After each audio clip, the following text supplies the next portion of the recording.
Assalamualaikum warahmatullahi wabarakatuh. Saya Faidatul Hayyin binti Santoso dengan NIM 042111333049. Saya dari kelas M. Dan di sini saya akan menjelaskan uji hipotesis serta menganalisis serta interpretasinya untuk memenuhi tugas UTS statistik untuk angkutan. Pada soal pertama yaitu apakah rata-rata jumlah karyawan wanita berbeda dari 0,30? Nah, di sini saya menggunakan one sample t-test dan hipotesis nolnya yaitu rata-rata jumlah karyawan wanita tidak sama dengan 0,30 dan hipotesis alternatifnya yaitu rata-rata jumlah karyawan wanita sama dengan 0,30.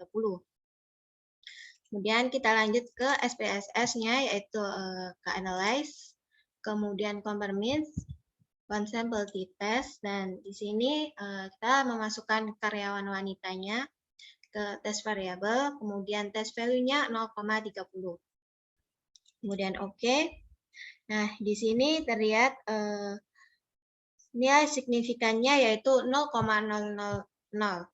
yang artinya dia kurang dari 0,5, yang artinya dia signifikan, berarti H0-nya diterima. Jadi apabila nilai signifikannya kurang dari 0,5, maka H0-nya diterima, dan jika nilai signifikannya lebih dari 0,5, maka alternatifnya diterima atau H0-nya ditolak.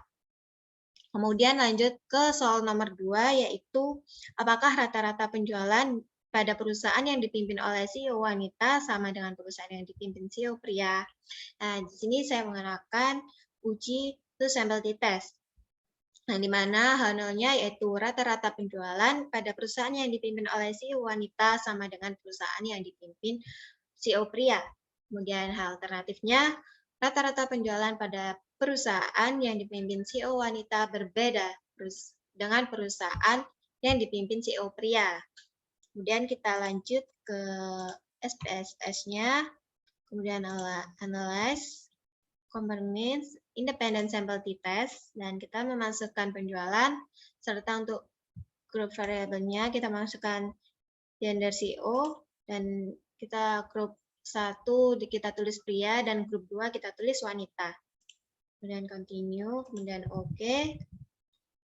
Nah, di sini nilai signifikannya yaitu 0,125, yang artinya dia lebih dari 0,5, dan artinya dia tidak signifikan ya, berarti yang diterima yaitu alternatif, di mana rata-rata penjualan perusahaan yang dipimpin oleh CEO wanita berbeda dengan perusahaan yang dipimpin oleh CEO pria. Kemudian lanjut ke nomor 3, yaitu apakah terdapat hubungan antara kategori industri dengan gender dari CEO.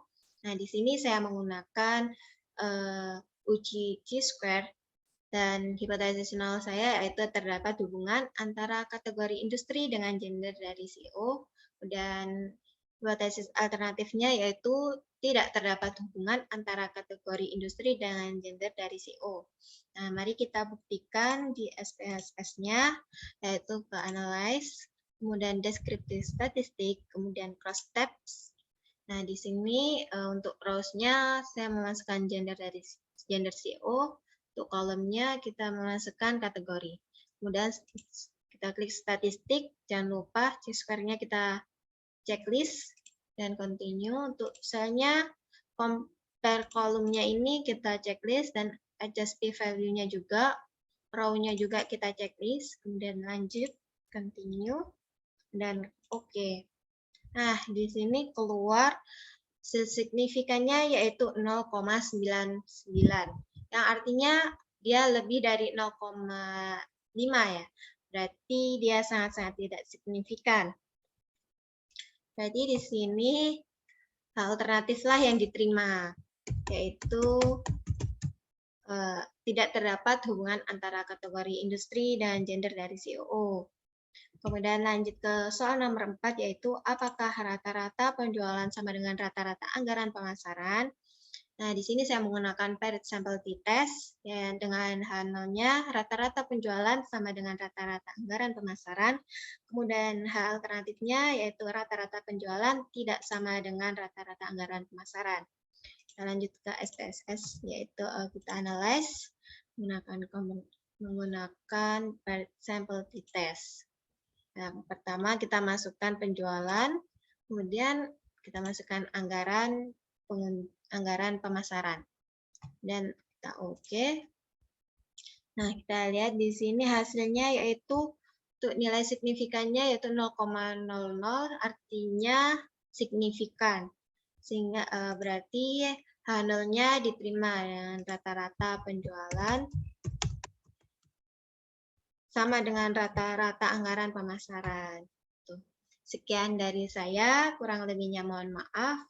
Wassalamualaikum warahmatullahi wabarakatuh.